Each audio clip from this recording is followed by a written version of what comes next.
নমস্কার বন্ধুরা, কিভাবে রুই মাছ আলু কুচি দিয়া পাতায় ভাজতে হয়। এখানে আমি রুই মাছ নিয়েছি, পেঁয়াজ কুচি, রসুন বাটা, পেঁয়াজ বাটা, তারপরে হলুদ, মরিচের গুঁড়ি, লবণ 1 চামচ করে দিয়ে নিয়েছি। আর এখানে মাছ নিয়েছি আর 1 টেবিল চামচ তেল দিয়ে দিছি। এখানে আলু কুচি নিয়েছি, পেঁয়াজ, রসুন আর পেঁয়াজ কুচি, হলুদ, মরিচ, লবণ, তেল 1 চামচ দিয়ে নিয়েছি। এখানে আমি পাতা বসিয়ে দিয়েছি, এখন মেখে দিয়ে দেবো। 2 মিনিট পর ফিরে আসছি। 2 মিনিট পর ফিরে আসছি। মাছ আলু মেখে পাতা দিয়ে নিয়েছি আর একটু জল দিয়ে দিয়েছি। এখন চুলা ধরিয়ে দিলাম, ঢাকনা দিয়ে ঢেকে দিলাম। 2 মিনিট পর ফিরে আসছি। 2 মিনিট পর ফিরে আসছি। আর মাছ ভাজার জল বেরিয়ে গেছে। জল টানলে তারপর ফিরিয়ে দেবো।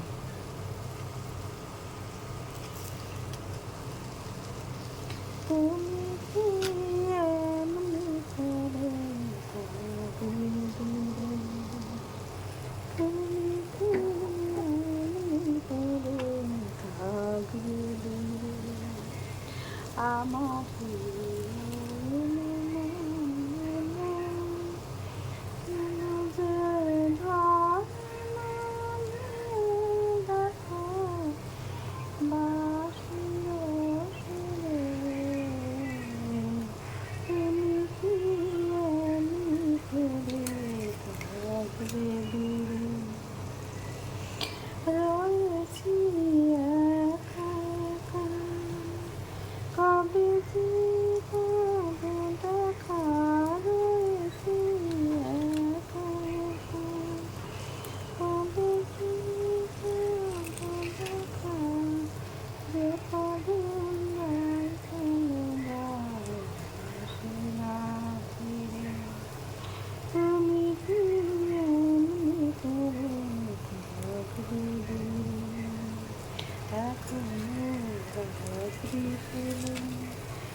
আমার মাছ ভাজা ফিরানোর সময় হয়ে গেছে।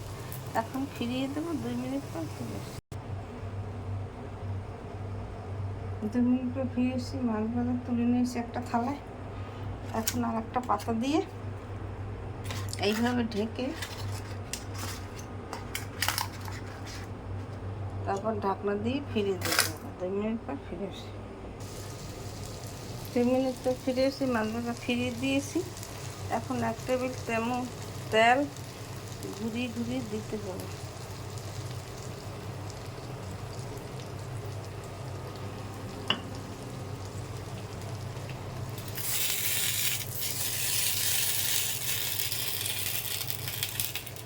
আপনারা এইভাবে রুই মাছ আলু কুচি দিয়ে তৈরি করে ঘরে খেয়ে দেখবেন, খেতে অনেক সুস্বাদু লাগবে।